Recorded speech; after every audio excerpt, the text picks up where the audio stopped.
What up, my freaks? RuinusInsight here with part 31 of my Total Warhammer 3 Vilitch the Curseling Immortal Empires campaign. So as we saw last time, we got ourselves a nice little orc battle as Dusty Legbiter took the Tower of Gorgoth and defeated a force made primarily up of trolls just outside said settlement. This, I believe, finishes the last of the dark fortresses that are in this area, unless there's dark fortresses down here somewhere that I'm not aware of. Though I don't think so. Well, I guess we'll see.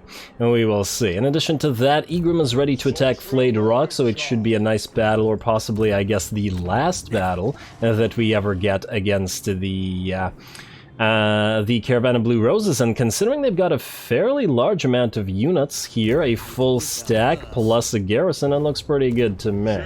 It will mean abandoning the scrap towers and allowing Kugat to claim it, though assuming that Jiao Ming doesn't destroy him first. Jiao Ming's still in trouble due to all the plagues and the attrition stuff, but, well, I suppose it's not really our problem. Now, I guess we're gonna go into this battle immediately, just so as we don't waste our time here.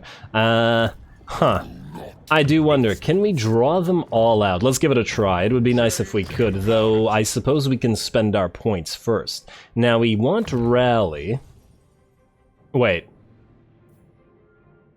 We have 2 points. Nah, there's still not enough to get Infernal Gateway. So let's get Rally, and then I guess we'll want the benefits going toward the Flamers, if nothing else. So that should be Freakish Mutations. Oh, wow, that actually... Now, these are missile units, right? Actually, out of curiosity, plus 10 armor. Will these guys benefit from this? Malevolent Ranger missile units. Does this count as a missile unit? Demonic Missile Infantry, or Monstrous Missile Infantry. Let's try it. Malevolent Ranger. And they do indeed benefit from it. Okay, good. I was worried there for a sec. I wonder, do they also double dip into Freakish Mutations? It would be nice if they did, but somehow I doubt it. You two also have levels. Do you really need them? Probably not, but we might as well while we're here. Still haven't decided between these two, though considering you're both on Manticores, you probably won't need Chaos Commander. Though between you two, you could have it up at like 50% of the time. And either way, we should get you Ruinous Wrath. Put the magical attacks and a little bit of extra damage. Let's do that, and I guess Scarred Veteran for you. And then you also get Ruinous Wrath, but go for Deadly Blade. Alrighty, well, that's easy enough. Let's see if we can get this fight outside. It would be a minor settlement because they have walls here, so let's see. Attack Mr. Frederick Barrackmare. Looks like a good fight if we can get it on the field, and it does indeed seem that we can. And oh wow, the High Elves are allied with these guys. Well, that's interesting, because I'm also allied with the High Elves in my Vlad campaign. Maybe the Vampires and the High Elves work perfectly fine together. Who knew? Anyway, we're gonna do this cinematically, obviously, so let's enjoy some burnination of undead hosts.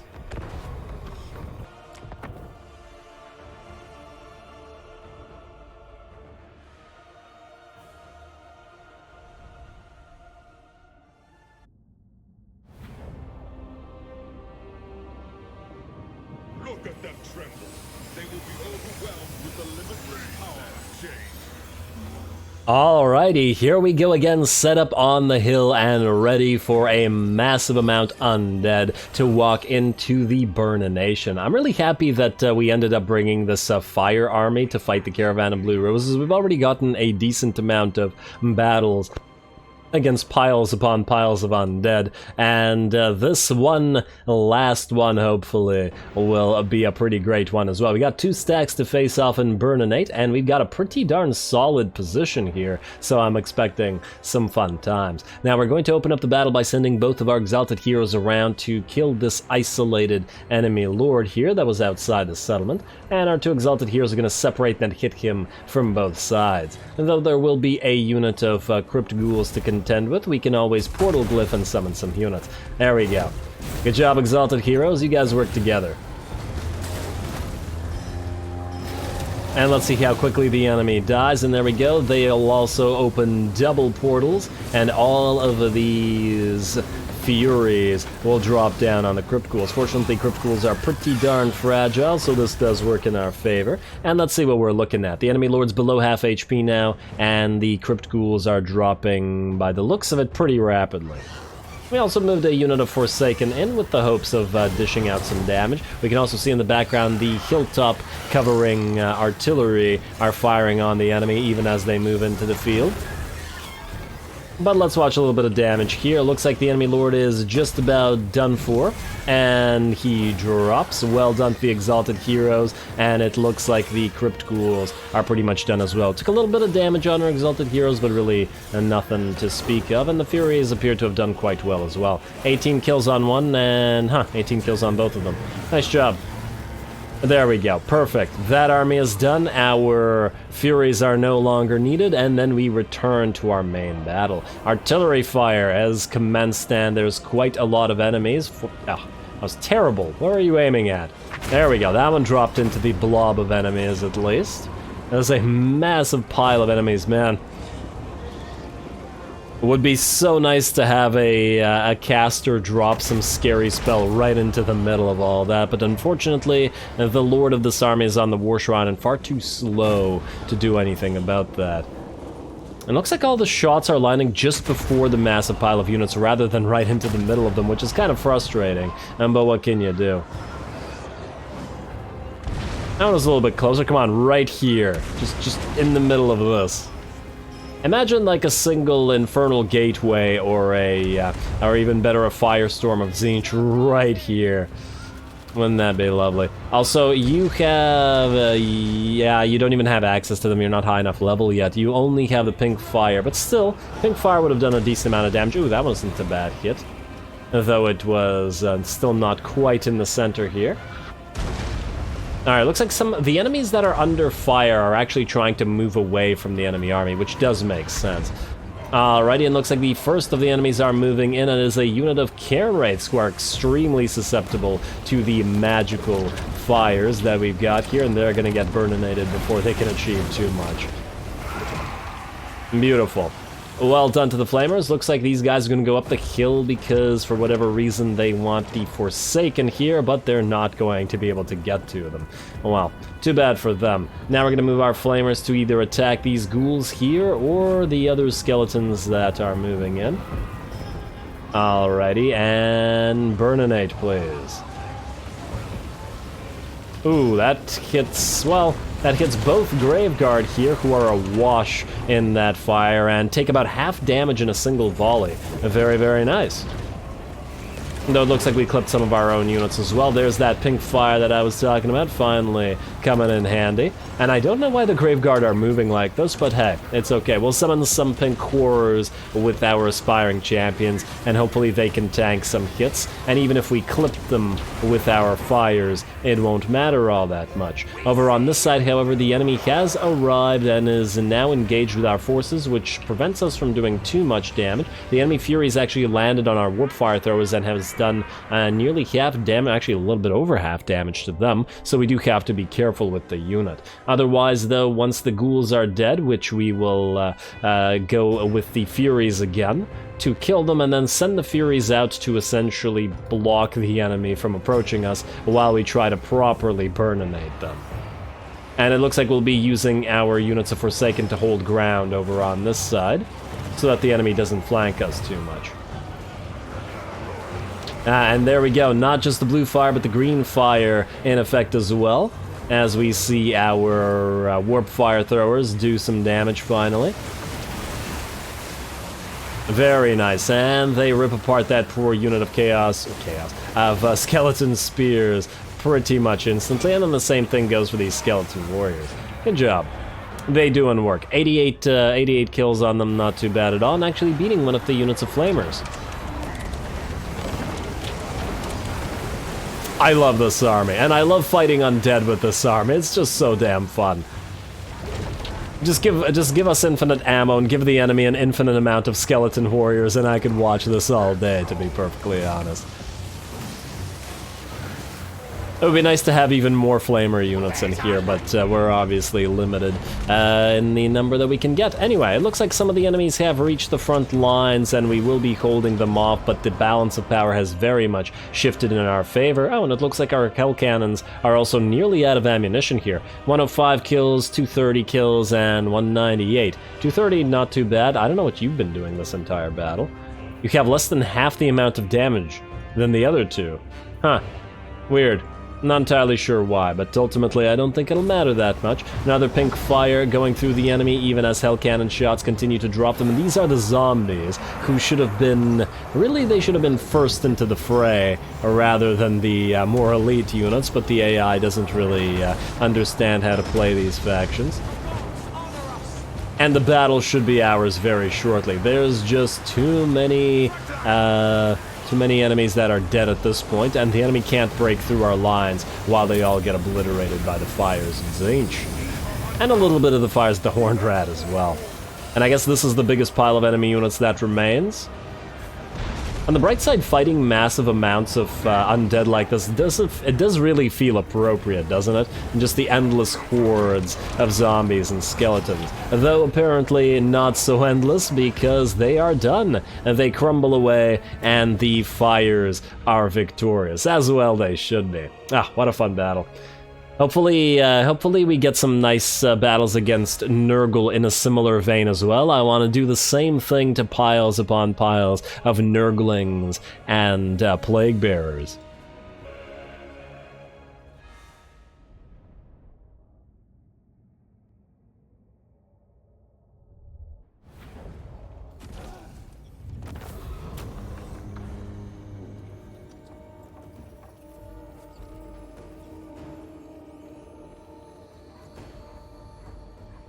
Alrighty, well that went certainly in our favor, but damn did the garrison raise a lot of dead back up. All of their graveguard, every single one. If only we were so lucky. We are going to, I guess, replenish, because we were gonna try to auto-resolve this, plus the reward isn't much either way. Gotta love that Burnination of Undead, though that will be the last time for probably a little while. We will... Do we have enough movement range here? What do we have? Hopefully we can sack it and then come back. Take a little bit of the cash and then move back in. Auto-resolve, and lots of damage on our exalted heroes. Sack the place.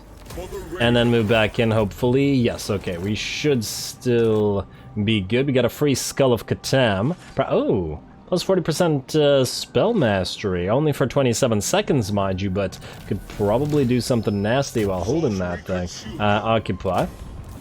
And Caravan of Blue Roses is, alas for them, no more. We'll repair Flayed Rock, though there will be a rebellion here, and I do imagine Kugath will go for Scrap Towers. But otherwise, we're heading south to go after Kugath next. Though I have a feeling he's going to sail out and grab Ruin's End from us as well, because obviously we can't defend these territories. Anyway, well, let's get moving. Vilitch. You... Oh, look, they didn't take the Palace of Princes. Oh, well, isn't that just lovely? Azapor, grab that, please. And auto-resolve it. And occupy... Who? Who is this? Oh, that's the blue... Yeah, no. We will give this to... I think this has to go to Crag. I think. Crag are the only one who's nearby, but could this possibly go to the Ag Hole instead? I don't remember. Let's occupy it. I should have checked first. That was my bad. Let's check now. And it does go to the Ag Hole. Okay, I'm glad I didn't give it to the Crag then. This gives us charge bonus to our Chaos Knights, which is fine, but honestly, it's more stuff that we don't really want. So Ag Hole, you can have the Palace of Princes. Trade. Palace of Princes to you. Keep your money. Understood. Keep your damn money. All good. And Azubhor, you are going back to Fortress of the Damned right after, though. Aha. A couple of Aspiring Champs for you, a couple of Trolls for you, and recruit. Take out all but 2 doggos, and recruit 2 more horses, who we're going to turn into knights, and another Marauder. Lovely. You two can become spears. And you three can become horses. Well, you are already horses, but there we go. Now it's an army. Though we will be getting more stuff in here, but it should be more or less viable enough to actually do things. Now, Vilitch. I was kind of tempted to just have you go after Be'lakor, and yeah, we want to go after these guys as well, but Be'lakor's right there. Though, that said, if we go after Be'lakor, basically the second that we do, we have to go southward and take out the rest of his stuff. He has 3 territories, which means he does have another one somewhere, and we don't know where it is. He has Conquata, obviously, and then this one, but where the heck is his 3rd one? Where has he been? I truly wish I knew. Yellow territory here. Oh, maybe he owns this? Vanaheim. Ah, Shadow Legion. Okay, there's another keep here. So we could get this, and then go to Albion, and then get him there. Though, of course, if we allow him to keep the Albion fort, it will mean that he keeps the Vanaheimlings, although technically they still become our vassals, but nonetheless, certainly a concern. We should also destroy Varg Camp while we're at it. Yeah, you know what, Vilitch, head down there. It's just that he's very close. We'll see if he stays here or not. Like so. And then we can attack the Varg Camp, and then we can go back for Valkyrie. It's not like she's going anywhere, though we do have to watch out for the Dark Elves, and still go for them as soon as possible. Now, who else still needs to move? Vilitch is good. Barbros, you should be able to auto-resolve another territory here. A lovely job. And occupy the plan. No, sack it, then occupy. More money. We got a lot of territories to continue building up, so yeah. May as well be making more money. Occupy. Nice. And does wine do anything for us? I don't know if it does or doesn't, but we can't use it anyway, so it doesn't matter. Tamar, you're heading out to Fuchao here, so away you go, and then you're gonna follow along. And then you two, the last territories of the Blessed Dread shall be yours. We'll probably have to send an army to take Bamboo Crossing, though, as irritating as it is. Although if the rebels are the ones that take it, perhaps we make just a temp army here, just a basic temp army to... Oh, could barely recruit anything here, though. That won't be enough to take it. We can get a lot more units here. Alright, fine. Temporary army here. You, on Arath. A regular Chaos Lord rather than a... No. Still go for Chaos Sorcerer Lord, damn it. Scaled Skin. And I probably should have gone a different lore, but it doesn't matter because you're a temporary lord anyway. So do this. Waste like 6k, and then move out immediately, and then start heading out. And you can get more recruits here while you're at it. And that should be enough to retake it in 3 turns, and that'll probably be the time we get there anyway. Alright. That works for me. These guys probably still pissed at us. Minus 899 and moving lower. I do wonder if they'll ever rebel, though, because they're probably too weak to try it. And we can still forcibly build an outpost in their territory. And they're just hating us more and more, which I find hilarious. Although maybe by virtue of the fact that they hate us so much, maybe that'll mean that they will rebel next time we try to have them join war against somebody. There's that possibility. I guess we'll see. Also, where does this go? It goes to here. Oh, that's interesting. Considering the fact that we have to figure out what our objective is going to be for the campaign, we're near short campaign victory already. We'll probably just have to take another couple of territories. For the long campaign victory, we'd have to destroy Hexoatl. Ooh, Eatane is far, though, which makes it fairly unlikely.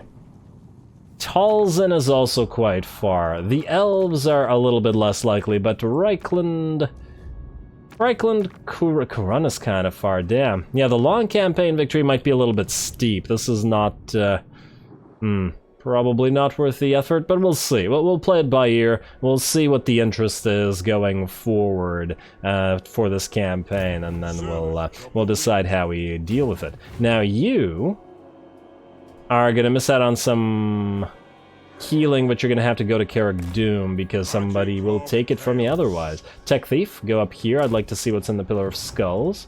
And you other Tech Thief, find what's that Tribe Slaughter. Alright, no army there, so we don't have to be concerned about Carrick Vlag, which is lovely. Okay, Vilitch, you're good. Barbaros, good. Kailas, Soulflayer, you... Oh, right, you two. You're cutting down to Bekai. And close victory, but auto-resolvable. So, we're gonna auto-resolve that shortly. And is this the last territory? Are these guys now dead? I keep wanting to say done and dead at the same time. Oh, there's still Fu Chao, yeah. I keep wanting to say done and dead in one word, and I end up saying dead, and it makes no sense, but that's why I keep saying it. Auto-resolve, please.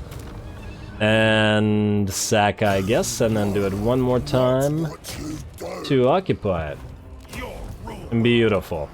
That is now ours, and hey, we got a free Doom Totem for ourselves. Are you gonna repair?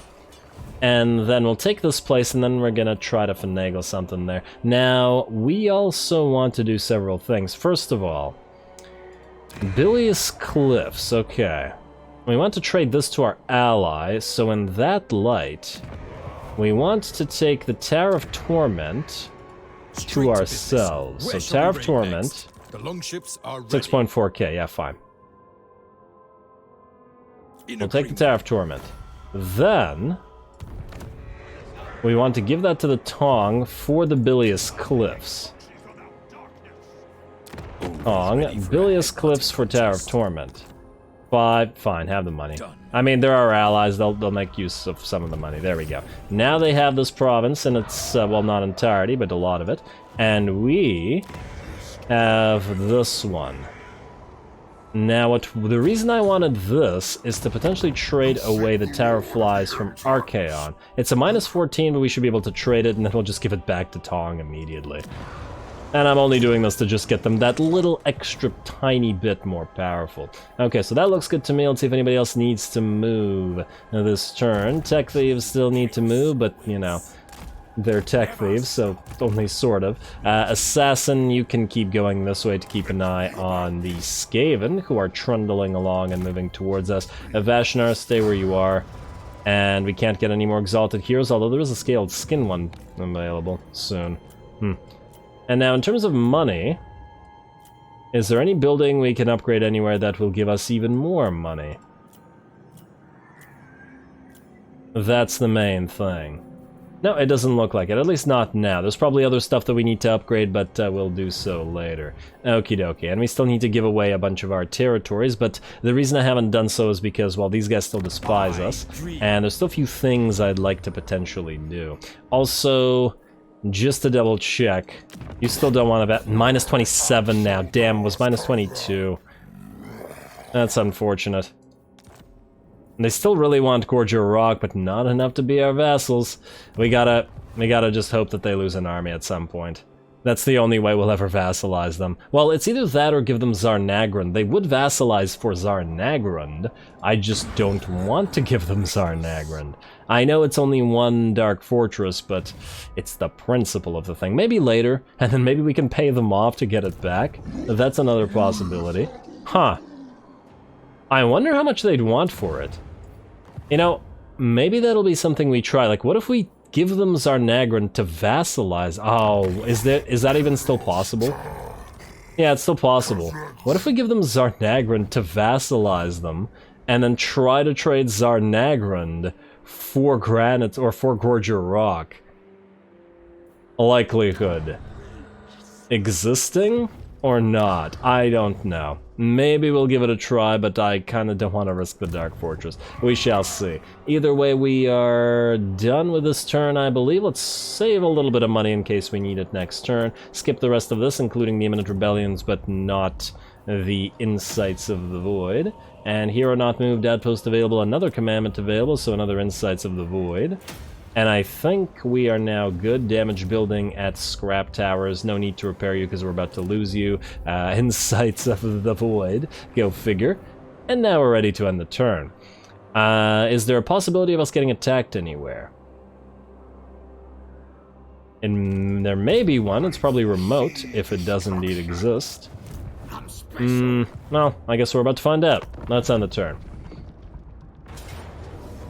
Ah, yes, Kugath came back to the scrap towers, but that's fine. We're gonna get him shortly anyway. He's gonna... oh, he's actually going to sack it instead. You crazy, Kugath, you crazy. You should have taken it and healed up. We can't reach you in one round anyway, so it wouldn't have changed anything. Oh, look, there's Kazarak's army. Oh, please die.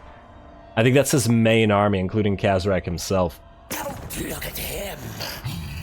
Speak to me. Bloody hands. What you want? A non-aggression pact. Oh, you like us because we're fighting everybody you hate. Maybe. Maybe. Not necessarily. It's not necessarily the non-aggression pact that we want, but huh. What if we could somehow get this guy to be our vassal? Ooh, Grimgor doesn't like him though. Oh, but only because of the Confederation penalty. You know what? We're gonna hold on to this. Wait until the Confederation penalty goes away, and then we'll see. Exit for now. But it's certainly something to look into. In the future, possibly. Alrighty, Warherd of the One-Eyed. Nope, haven't lost that army yet, but we're watching ya.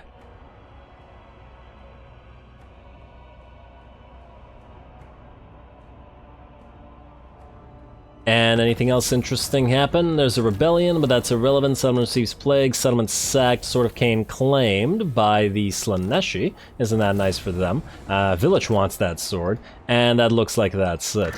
Okay, and look, these guys have taken the Haunted Forest. Swell for them, I suppose. Now, I suppose with that, there's certainly no time to fight another battle, so I guess I'm gonna call the episode here. Next time we finish off the Blessed Dread, and then we might actually push towards Hexoatl by moving here, because it would take so many turns to go this way. It might be better to just go through a sea lane. Otherwise, we will continue moving Vilitch, maybe to hunt down Be'lakor, though he's moved away from the Monolith of Catan. I would still like to kill him if possible. It looks like he's heading towards Doomkeep, the last hold of the World Walkers, which is a little bit interesting, but also a little bit unfortunate, because he might be able to subjugate them here, and that's not what we want. We want to subjugate them ourselves. Yeah, so it's probably a good reason for Vilitch to come down here. Hopefully Be'lakor loses, and also hopefully Wulfric doesn't run too far away. But I guess we'll have to find out next time, so stay tuned for more Vilitch. Don't forget to leave a like and comment for your friendly neighborhood heretic. All glory to the algorithm. And thanks for watching.